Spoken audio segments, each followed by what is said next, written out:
Hello penonton semua. Ketemu lagi dengan saya.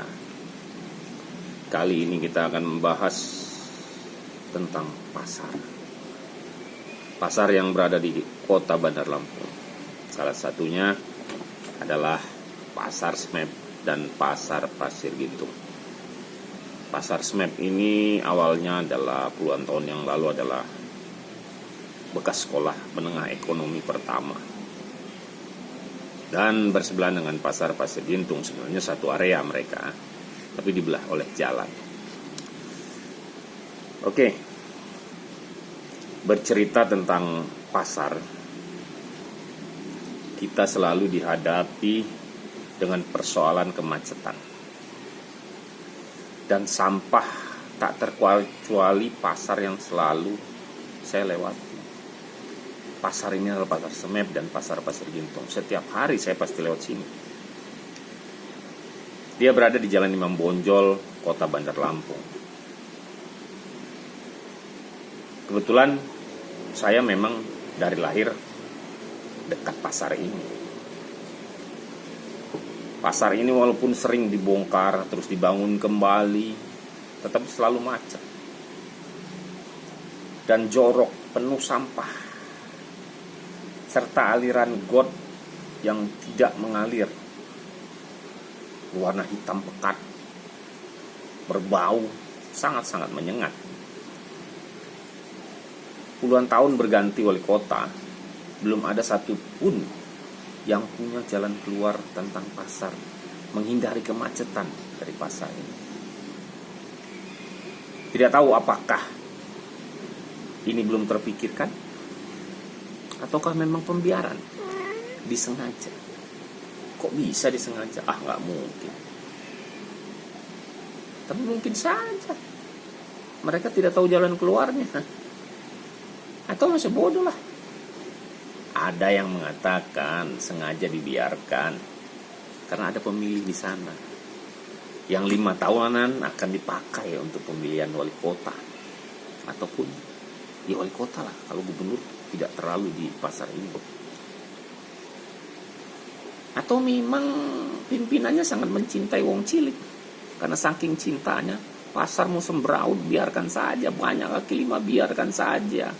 Kasihan katanya yang nggak punya toko itu nggak bisa berdagang. Betul, kasihan. Tapi ya ditertibkan, kasih tempat agar tidak mengganggu orang lain. Jika alasannya karena pemilih, coba dilihat KTP-nya. KTP orang kota Bandar Lampung tidak. Jangan-jangan banyak KTP orang Pesawaran, Lampung Selatan. Ya tetangga-tetangga dari kota Bandar Lampung. Kalaupun kita menganggap semua yang berdagang memacetkan jalan itu adalah warga kota Bandar Lampung, coba kita bandingkan dengan orang yang liwat. Berapa ratus motor yang liwat, isinya 2 kali berapa, belum mobil setiap harinya dari pagi sampai malam. Berapa yang lewat situ, berapa yang susah karena kemacetan. Kunci kemacetannya hanya di pasar itu. Lewat dari pasar itu sudah tidak macet, lancar.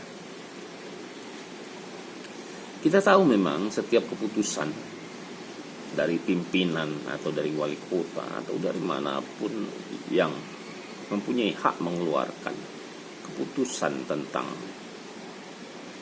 kehidupan bermasyarakat ataupun tentang pasar ini, pasti punya dampak. Ada dampak yang negatif, ada juga dampak yang positif. Sebenarnya jangan takut, carilah dampak yang sedikit merugikan, banyak menguntungkannya. Nah, kalau kita lebih banyak yang liwat, kenapa kita harus takut dengan pemilih? Kalau toh semuanya ditertibkan, yakin pasti pemilih itu berbondong-bondong memilih kepala daerah itu. Bagi mereka yang lalu lalang pasti sangat kesal karena macet. waktunya terbuang, bisa telat ke sekolah, bisa telat ngantar anak sekolah, bisa telat bekerja. Coba kalau lancar, pasti mereka akan memuji pimpinannya, membuat itu tertib. Nah, kalaupun diusir, pedagang itu kesal, toh kita siapkan tempat. Kalau disiapkan tempat dan semua pedagang harus di tempat itu, yakin tidak perlu kesal. Yang penting ada tempat parkir, pasarnya nyaman, pasti orang akan membeli masuk ke pasar itu. Tidak perlu lagi cari di luar karena tidak ada yang pedagang di pinggir jalan. Kasihan orang punya ruko atau punya kios toko, di depannya ada pedagang, susah jalan, motor aja susah. Mereka bayar mahal dibandingkan kaki lima, dan kasihan.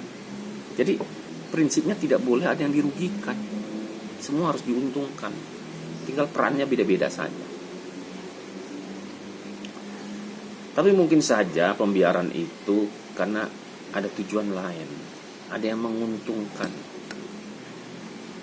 Katanya lapak-lapak itu dijual, informasinya ini diduga ada oknum-oknum yang membuat kerajaan mungkin di sini, karena turun temurun ini kerajaan ini berpuluh-puluh tahun tidak bisa dibasmi. Lapak di jalanan itu bisa sampai 20 juta dijualnya. Ada yang beli? Ada. Berarti yang beli itu pasti penghasilannya lebih dari 20 juta. Nah, kok dibiarkan? Ya mungkin karena menguntungkan si oknum tadi. Coba kalau nggak menguntungkan, masa dibiarkan di jalanan itu? Sampai saat ini tidak ada satupun wali kota yang bisa membenahinya. Sindikat pasar ini terus menerus seperti kerajaan yang dijaga keabadiannya. Cobalah kita lihat,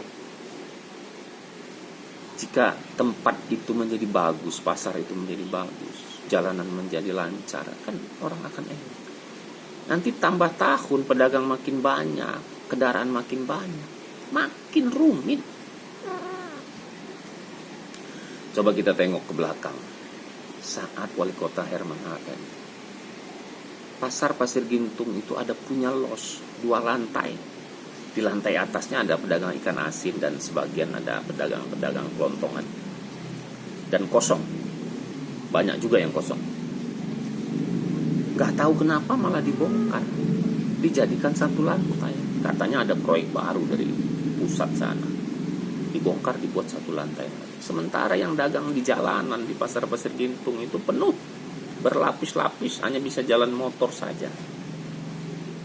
Kenapa nggak di 2 lantai itu dimasukkan? Sekarang 1 lantai pun sebagian banyak kosong, tidak masuk. Lebih senang orang jual di pinggir jalan.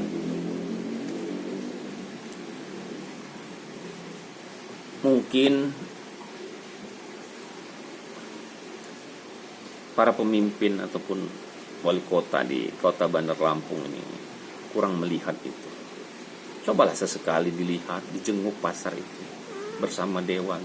Carilah jalan keluar. Kalau kita belum mampu, carilah ahlinya. Sekarang trennya, pembeli itu tidak turun dari motornya, dari mobilnya. Coba sore hari, itu di mobil itu tidak turun. Dari roda 2, membuatnya tambah macet. Sangat macet. Itu tren-tren ini. Roda 4 apalagi. Sore hari itu juga membuat macet karena ada tren pasar itu sore hari.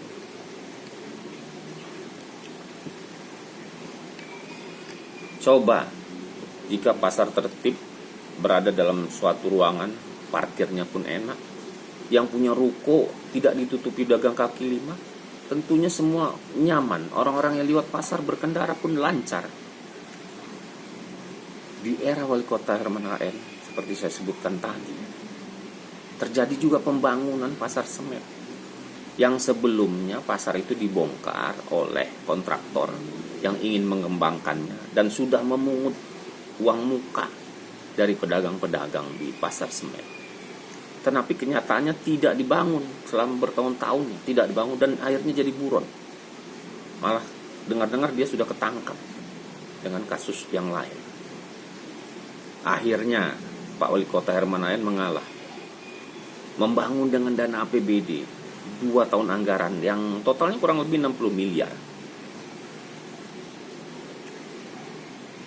Akhirnya kita bisa membayangkan uang 60 miliar itu jadi sia-sia. Kenapa? Pasar yang 4 lantai itu tidak diisi, kosong, hanya 1-2. Selebihnya di jalanan, bukan lagi di tower, di jalanan. Di akhir 2021, wali kota setelah Herman Ayan, Eva Duyana, pedagang kaki lima dimasukkan beliau ke los atau ke pasar yang baru 4 lantai. Tapi nggak sampai sebulan sudah keluar lagi dan dibiarkan. Mubazir, puluhan miliar dibuang, dibiarkan. Ada apa? Sengaja dibiarkan di jalanan. Pasti ada hal-hal laporan yang menyesatkan mungkin. Kenapa uang segitu banyak 60 miliar dihabiskan hanya jadi bangunan mangkrak, jadi rongsokan nantinya. Kasihan wali kota sebelumnya yang membangun itu. Diisilah, pindahkan semua ke sana. Harus tentunya dengan paksa pindahkan. Kasih mereka tempat. Jangan ada oknum-oknum juga yang berdagang kios-kios di pasar itu. Kalau nggak digunakan uang puluhan miliar, mendingan dibagilah sama rakyat ini. Ada manfaatnya. Kalau begitu nggak ada manfaatnya. Sudah airnya sekarang macet, bau lagi.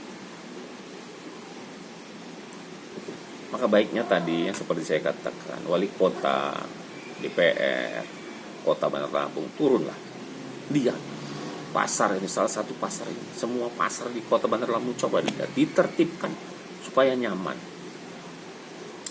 Saya ketemukan 3 pola pedagang dan pembeli saat ini. Yang pertama adalah pasar sayur, ada pun pasar kelontongan juga ya, sembako dan lainnya. Malam hari ini pasar grosir, tapi ada ecerannya sedikit.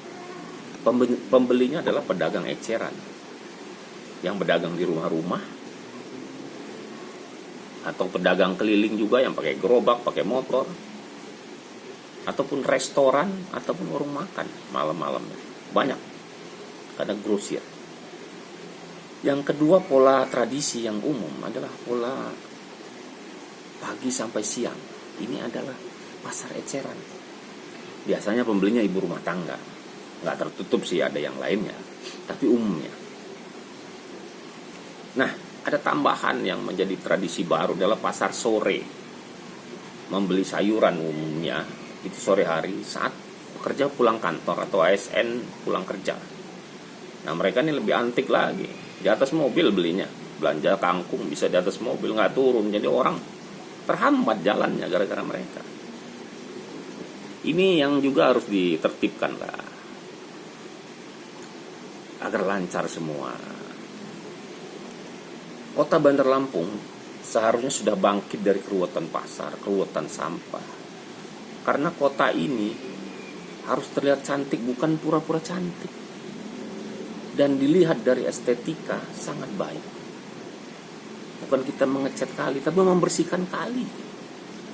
Tiang-tiang telepon atau tiang kabel fiber optik harusnya jangan bertumbuh terus. Jadi bertumpuk-tumpuk, satu titik aja bisa puluhan tiang. Gak enak dilihatnya. Bagaimana kerjasamanya dengan para provider itu? Satu tiang saja dengan beberapa provider. Mengganggu pejalan kaki. Belum lagi yang ditaruh di trotoar. Ada billboard tiangnya ditaruh di jalanan di Kota Bandar Lampung. Dibiarkan. Akhirnya kan kelihatan kumuh. Parameternya pasar tertib dan tidak ruwet harusnya. Sampah dikelola dengan baik, tidak bertumpuk di jalanan, di kali ataupun di sungai. Setiap harinya tidak ada sampah yang bertumpuk-tumpuk terus-menerus. Lalu lintas lancar. Trotoar bukan tempat parkir dan tempat pedagang. Parkir harus aman dan nyaman.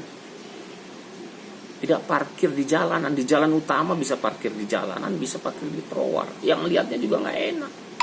Coba tengok di depan Mall Kartini, dibiarkan. Jadi harusnya kita sudah punya saluran air kotor yang dilewati pipa air bersih, dilewati kabel telepon, dilewati kabel fiber, dilewati kabel listrik, ya di bawah semua, tidak kelihatan seperti kota-kota besar di luar sana. Semoga lah kita akan dapatkan pemimpin yang benar-benar mengerti apa yang dipimpinnya dan punya jalan keluar terhadap setiap masalah yang dihadapi. Bukan pemimpin yang selalu punya program instan yang hanya memanjakan rakyat sesaat. Rakyat dibuat gratis, akhirnya rakyat manja, tidak mau berkompetisi, tidak mau berusaha yang benar. Malah mereka minta tambah yang gratis. Bagaimana nanti ke depan? Akan lebih banyak beban negara yang ditanggung dan akan lebih banyak yang tidak bisa diatur. Kasihan anak cucu kita ke depan menjadi pemimpin yang sangat sulit dan rumit. Jadi kepada para partai politik juga, munculkanlah calon-calon pemimpin yang benar-benar ingin memimpin, memperbaiki kota ini menjadi lebih baik. Bukan hanya slogan menjadi lebih baik, tapi benar-benar baik. Dan menciptakan lapangan kerja yang benar. Bukan menciptakan gratisan.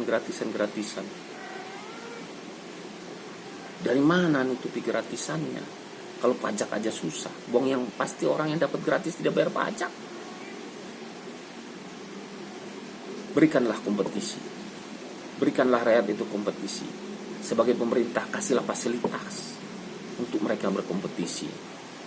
Dan rakyat juga harus berani menolak pemimpin-pemimpin yang hanya programnya instan.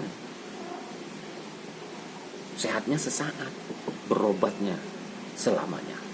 Wabillahi taufiq wal hidayah. Wassalamualaikum warahmatullahi wabarakatuh. Sampai jumpa.